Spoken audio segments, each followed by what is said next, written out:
Olá! Aqui na TV Assembleia você também acompanha os principais assuntos em pauta no Brasil e em Mato Grosso do Sul. Vamos trazer reportagens especiais sobre temas que abrangem os mais diversos setores. Nesta edição vamos falar sobre feminicídio, economia regional, empreendedorismo e filmes do gênero de terror. A pandemia do coronavírus trouxe inúmeros impactos à população. A necessidade do isolamento social fez com que a economia fosse atingida em cheio. Em Mato Grosso do Sul, teve queda de receita. O secretário de governo, Eduardo Riedel, e o líder do governo na Assembleia Legislativa, deputado Gerson Claro, comentam como o Estado está agindo diante da queda nas arrecadações das contas. Os primeiros casos de contaminação pelo novo coronavírus foram registrados no Brasil no final de fevereiro e o primeiro caso em Mato Grosso do Sul confirmado na metade do mês de março. Com o número de doentes aumentando de forma muito rápida, estados e municípios decretaram ações de distanciamento social como forma de frear a velocidade de contágio pelo novo coronavírus e reduzir possíveis impactos em seus sistemas de saúde pública e privada. Só que a redução no ritmo de contaminação gerou um efeito cascata na atividade econômica como um todo, com a redução no consumo de produtos e serviços, na retração da economia e, por fim, na queda brusca da arrecadação pública. Prova disso são os boletins informativos governamentais. Estados como Paraná e Mato Grosso verificaram quedas de mais de 30% na arrecadação do Imposto sobre Circulação de Mercadorias e Serviços, o ICMS, principal fonte de recursos estaduais. E aqui em nosso quintal não foi diferente. O governo de Mato Grosso do Sul projeta uma perda de arrecadação de mais de R$1 bilhão para 2020. E na mesma proporção, a Prefeitura de Campo Grande calcula uma redução mensal de R$18 milhões nos cofres da capital. Pelo interior do estado, o abismo é ainda mais profundo. A Associação de Municípios, a Somasul, já sente os efeitos da redução de 40% das receitas das cidades para este ano.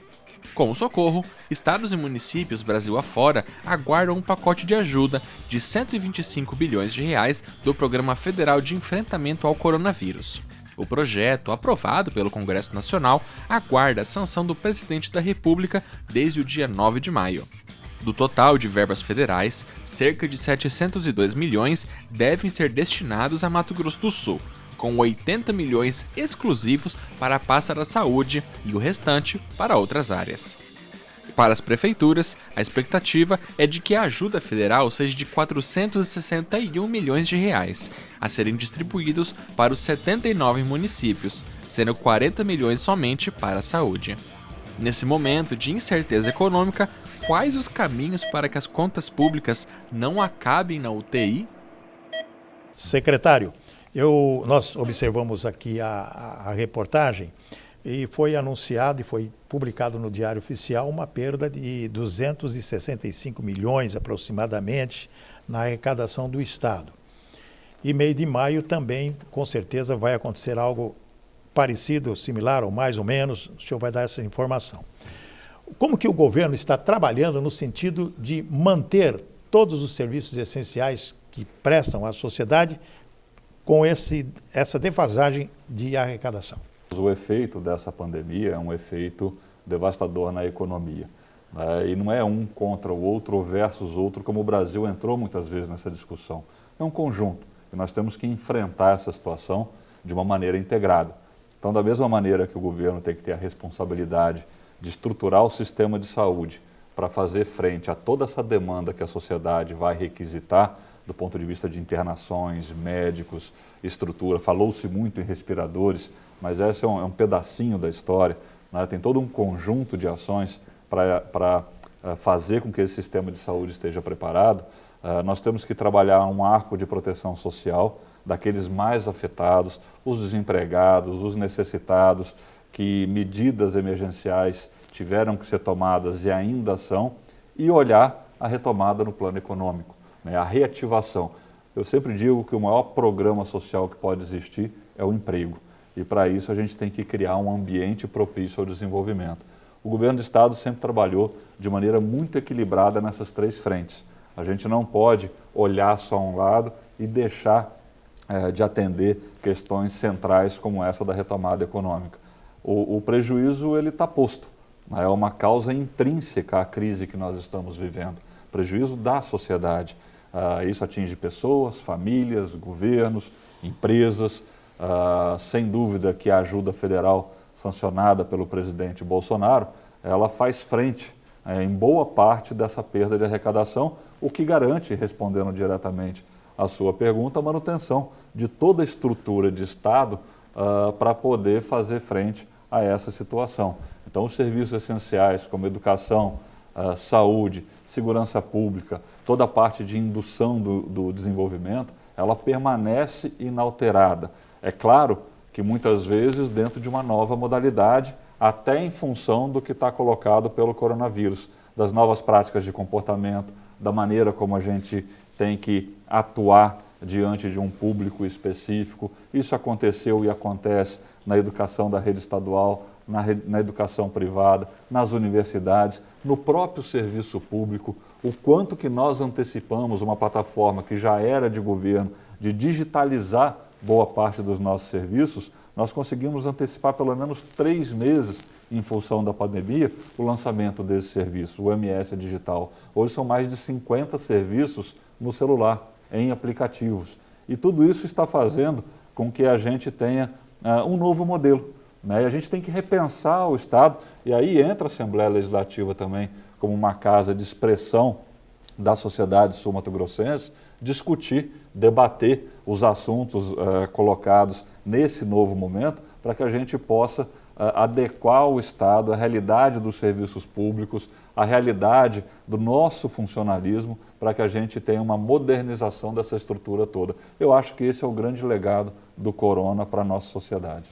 Deputado Gerson Claro, que é líder do governo na Assembleia Legislativa, coordena a bancada de situação do governo e tem desenvolvido grandes debates lá, nós temos acompanhado, deputado, e todas as mensagens que o governo manda são realmente de grande impacto social, de proteção à sociedade. Como que o senhor vê essa situação agora, nesse momento, aguardando a chegada do recurso federal, que vai dar um alívio aí ao governo do Estado para cumprir com seus compromissos com a sociedade? Na Assembleia, o que o senhor poderia nos dizer? Graças a Deus, o governador Reinaldo, desde o começo dessa pandemia, pautou-se por decisões absolutamente técnicas, né? As ações do governo do Estado de Mato Grosso do Sul, todas elas foram balizadas em opiniões estritamente técnicas da equipe da área da saúde e com um olhar voltado para a economia. Ninguém pode deixar de prestar atenção na economia do Estado, mas tem uma coisa mais importante no momento atual, que pode amanhã ser diferente. A cada dia, o governador Reinaldo, nas primeiras reuniões, falou isso. É um assunto que nós vamos estar a cada dia com um comitê de crise estabelecido, para cada dia a gente tomar as decisões de acordo com a orientação técnica.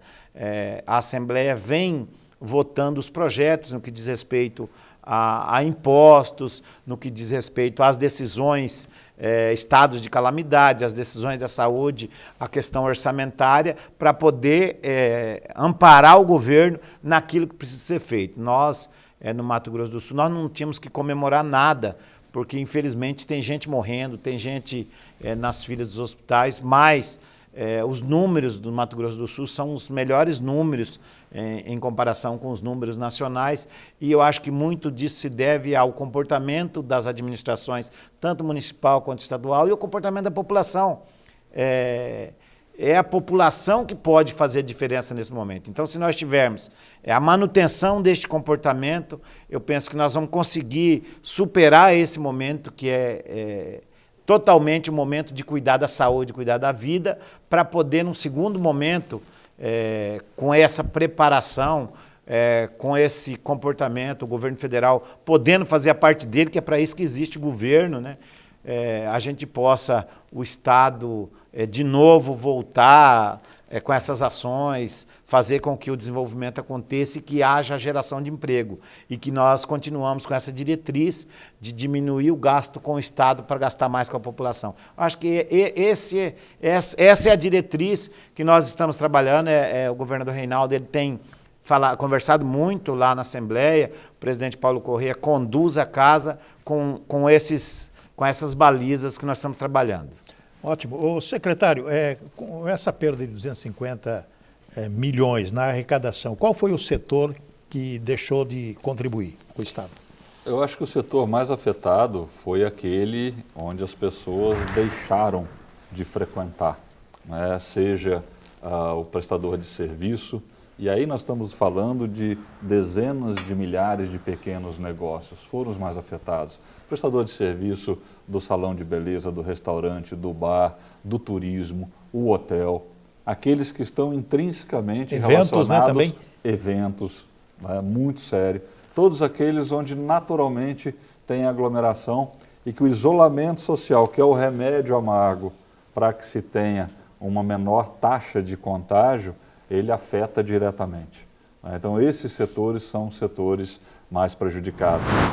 Para compensar as perdas na arrecadação, Mato Grosso do Sul, assim como outros estados, vem recebendo ajuda federal. O total repassado corresponde a 1,16 bilhão de reais. O valor inclui repasses diretos e suspensão de dívidas.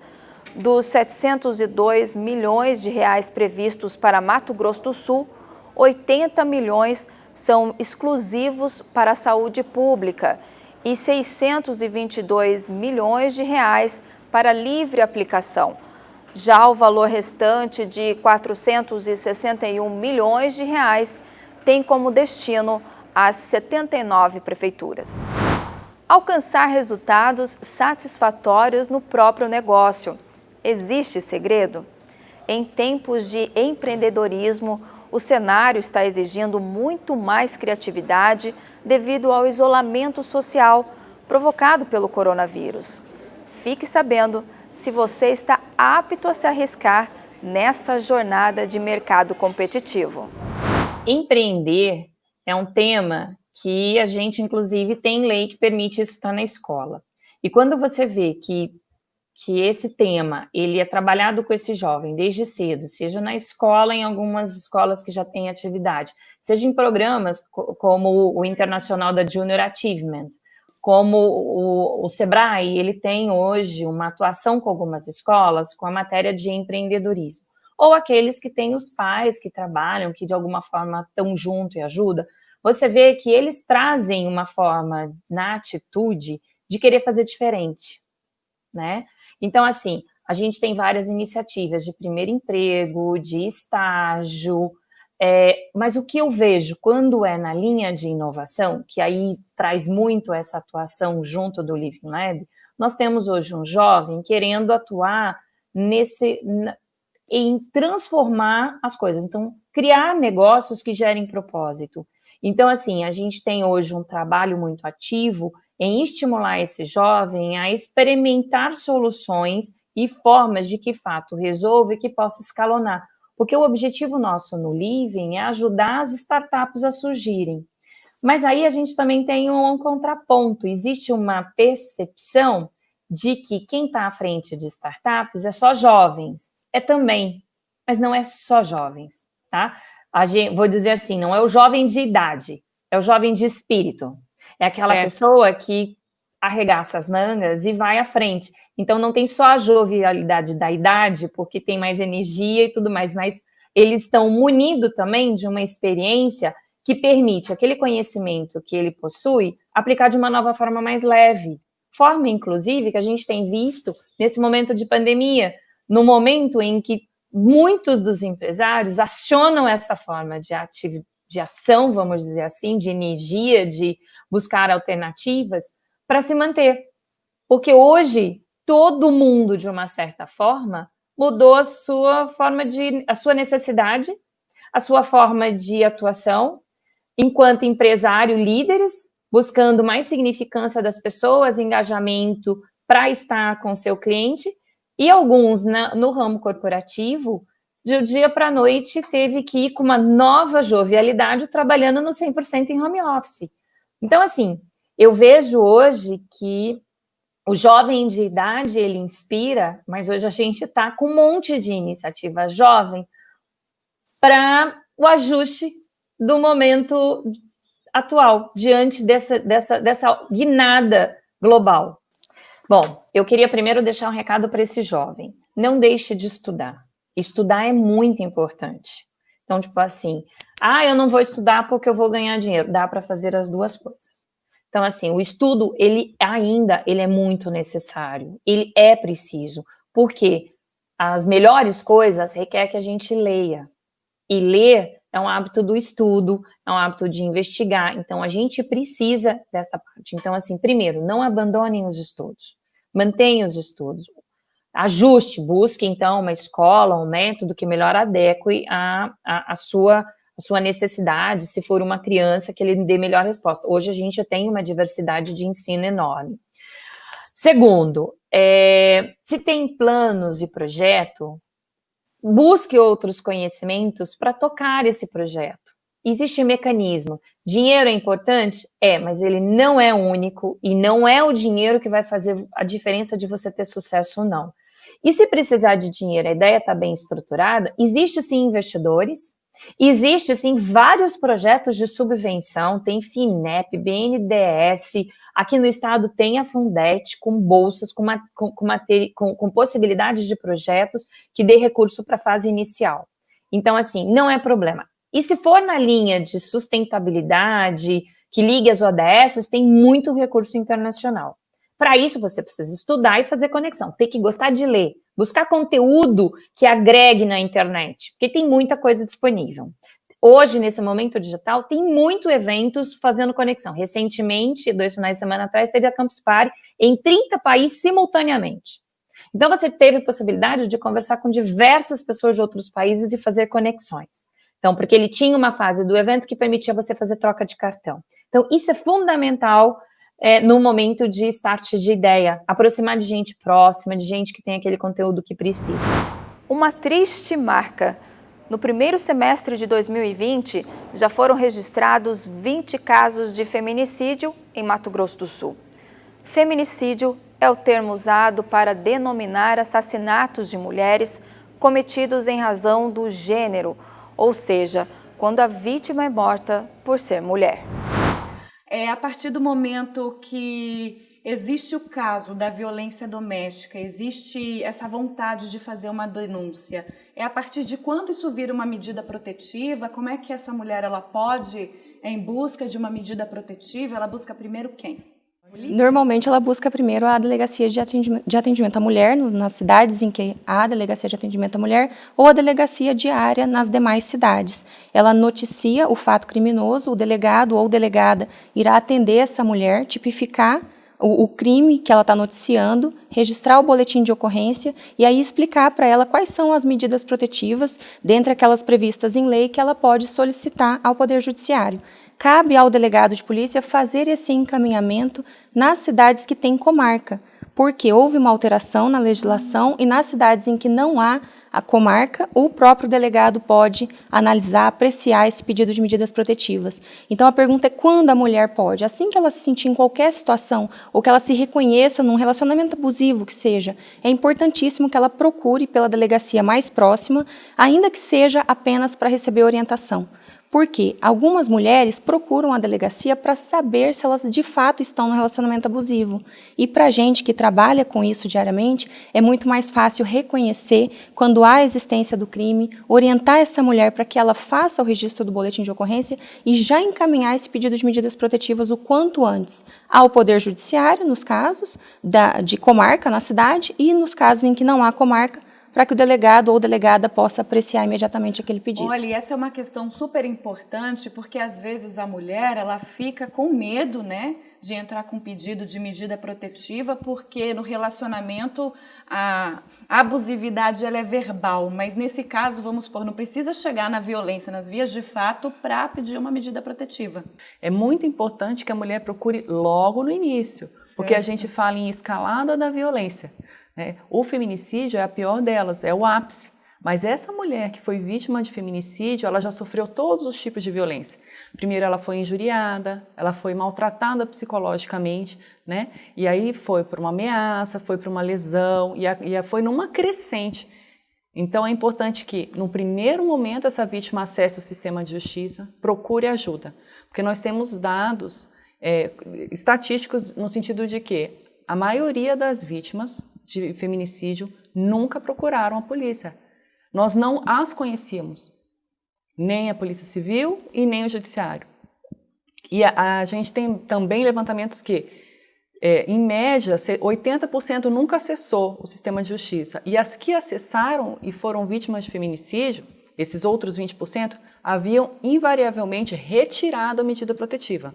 Por que elas retiram a medida protetiva? Porque existe o ciclo da violência. Eu costumo dizer assim, o agressor, né, Paula, ele não é um homem mau, um monstro o tempo todo, ele é uma pessoa normal. Ele é um homem de bem, ele goza de boa reputação na sociedade. Então, ele é uma pessoa que agride, fala que vai melhorar e volta a agredir e volta numa agressão mais intensa. Então, nesse momento que ele se arrepende e que ele faz as 1000 promessas, a mulher se comove, a mulher pesa a família, pesa o papel social que é imposto à mulher de sustentar, às vezes, um relacionamento. Né? Então, ela pesa os filhos e ela faz a opção por, então, procurar ou a Polícia Civil ou mesmo o Judiciário e pedir a retirada da medida protetiva. E nesse momento acontece o feminicídio. Então, assim, é um mito. Medida protetiva não serve para nada. Medida protetiva é eficaz.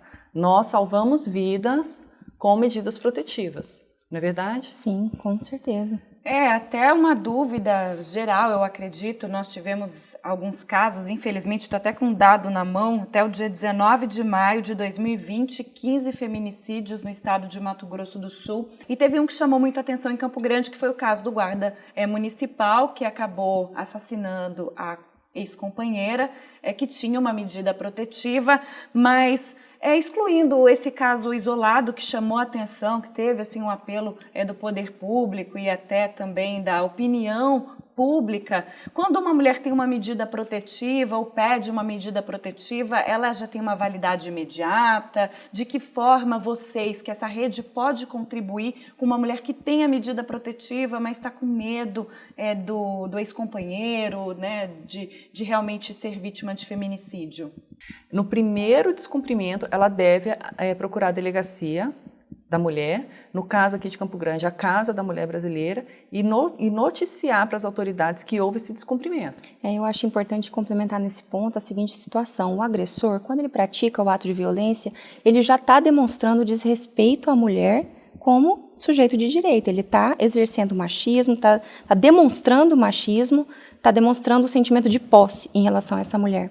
Quando há uma ordem judicial de afastamento e esse agressor, por qualquer motivo que seja, desrespeita a ordem judicial, é um perigo muito grande, porque qual é a mensagem que ele está passando? Se ele não é capaz de respeitar uma ordem judicial, ele realmente não tem limite nenhum, ele não é capaz de respeitar mais nada. Então, além de solicitar a medida protetiva, a gente encoraja fortemente que as vítimas procurem para registrar, ou noticiem, né, como a doutora Helena bem colocou, noticiem esse descumprimento da ordem judicial, porque há a possibilidade que há de o judiciário expedir um mandado de prisão preventiva, em sendo o caso, né, claro que o juiz vai apreciar a situação, e, em sendo o caso, expede um mandado de prisão preventiva, e é a oportunidade que a gente tem de oferecer segurança para essa mulher. A gente gosta sempre de falar, isso foi bem colocado pela doutora Luciana Zambuja, nossa subsecretária, numa outra oportunidade que ela esteve aqui com você, o silêncio só interessa ao agressor. Então, a partir do momento que ele começa a desrespeitar essa ordem judicial e a mulher não noticia, ele vai evoluindo. Como a doutora Helena colocou, a escalada da violência, ela só vai piorando. Então, até no Instituto Patrícia Galvão, eles falam muito, tem alguns artigos sobre isso, que o feminicídio é uma morte evitável. Por que que isso é afirmado? Porque a mulher, ela não é simplesmente vítima de feminicídio, principalmente quando se fala do feminicídio íntimo, aquele praticado no âmbito doméstico. Ela já foi vítima de outros crimes e se ela não procura toda a rede, não precisa só ser por meio da Delegacia de Atendimento à Mulher, nós temos os CRAS, os CREAS, o Centro de Atendimento à Mulher, no caso em Dourados, o Viva Mulher, aqui em Campo Grande nós temos a CEAM, nós temos a Casa da Mulher Brasileira, tem a Defensoria Pública, que inclusive abriu um canal online para que as pessoas possam também procurar ajuda e orientação. É importantíssimo que a mulher dê esse primeiro passo. Porque se ela não entra na rede, nós, como Estado, não temos a oportunidade de oferecer segurança para essa mulher. Então, como a doutora Helena falou, é muito triste quando acontece um feminicídio e a gente verifica que essa mulher não entrou na rede.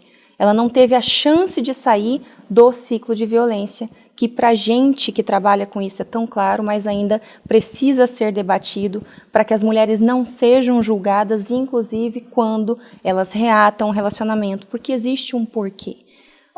O primeiro fato praticado por um agressor, normalmente é a diminuição da autoestima da vítima. São aquelas coisas bem delicadas que não parecem agressão ou não são reconhecidas pela nossa sociedade tão machista como sendo agressão, mas que vão diminuindo a autoestima da vítima gradativamente. Outra situação é o que tem em inglês o tema chamado gaslighting, que significa a manipulação. O agressor, ele pratica o ato e ele faz a vítima acreditar que aquilo é uma criação dela. Ele não fez nada daquilo que ela está acusando ele de ter feito. E isso vai só piorando essa situação, o estado mental da vítima vai tornando ela cada vez mais dependente emocionalmente, até porque uma das táticas utilizadas pelos agressores é de falar que a mulher não vai conseguir outra pessoa, se ele não quiser mais ela, ninguém vai querer, e a mulher começa a acreditar e vai se vendo cada vez mais dentro deste ciclo. O número 180 é uma central de atendimento à mulher em situação de violência. A denúncia pode ser feita de forma anônima. Caso a violência esteja em ocorrência, deve ser feita a denúncia pelo número 190. Já a Delegacia da Mulher em Campo Grande está localizada no Jardim Imá, na Avenida Brasília, sem número. Sentir medo e calafrio são ingredientes perfeitos para quem gosta do gênero de filmes de terror. E tem uma galera aqui em Campo Grande que leva a sério as produções audiovisuais e estão até mesmo produzindo filmes. Ficou curioso? Então acompanhe essa matéria do programa Ler é Viver.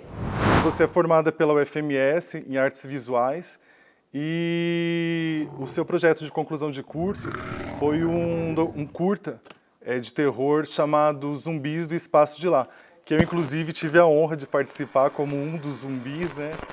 E eu achei bem interessante a temática na época, e você tá aí à frente dessas produções, é muito legal, culturalmente falando, aqui para o nosso estado também, né? Que você, através das suas produções, tem mostrado um pouco do nosso estado, né? Daquilo que é feito aqui em grandes festivais. Vamos começar a partir então do curta Zumbis do Espaço de Lá. Como que você decidiu estar abordando essa temática no seu projeto de conclusão de curso? Você sempre foi ligada a filmes de terror? Você costumava assistir o Cine Trash, né, o saudoso Cine Trash que era exibido na TV Bandeirantes? Zé do Caixão tem alguma participação, né, nisso tudo? Enfim, conta pra gente aí como tudo começou através desse curta. Então, eu gosto muito de filmes de terror, né? Assisto desde criança. E quando eu fui fazer meu TCC, eu resolvi que eu ia fazer uma experiência realmente trash, né? Eu queria fazer uma coisa trash de zumbi. Aí comecei a pesquisar sobre o tema. E com certeza o Zé do Caixão me influenciou, assim, a fazer filme de terror. Porque ele era um cara que fazia os filmes, ele ia atrás, né, do dinheiro para fazer, e fazia do jeito que dava, e ele fazia os filmes maravilhosos, né? Apesar que as pessoas às vezes acham que, sei lá, tem um preconceito, mas tem que olhar com mais carinho para os filmes dele. São muito bons. Inclusive, então, assim, ele é tema assim, de mestrados, doutorados, mundo afora, né? Por conta Sim, ele é conhecido desse gênero. No mundo inteiro. Queria que você falasse um pouco da sinopse desse filme, desse curta, aliás. Eu queria fazer uma coisa meio regional, assim, que as vampiras são as vampiras dali da fronteira, do Paraguai com Mato Grosso do Sul. Elas descobrem que Campo Grande é um lugar muito bom para vir pegar o sangue das pessoas. E, ao mesmo tempo, os zumbis, que são americanos, eles resolvem que aqui também é um lugar muito bom para começar a matar todo mundo, para acabar com a América Latina, na verdade. E aí rola um combate entre as vampiras e os zumbis do Espaço de Lá. Como a gente vai falar um pouco de literatura, queria que você indicasse seu primeiro livro. Meu primeiro livro é do Lovecraft, falando nisso, mas é um livro que ele não é de conto, é um livro que ele vai falar sobre literatura de horror, então ele não é de cinema também, mas é de literatura, e ele é bom para você entender, para as pessoas entenderem o conceito de terror, né? De como causar esse efeito. Então eu vou ler só uma partezinha da introdução. Sim. A emoção mais forte e mais antiga do homem é o medo. E a espécie mais forte e mais antiga de medo é o medo do desconhecido. Poucos psicólogos contestarão esses fatos, e a sua verdade admitida deve firmar para sempre a autenticidade e dignidade das narrações fantásticas de horror como forma literária. Eu vou ficando por aqui, obrigada pela companhia e até o próximo.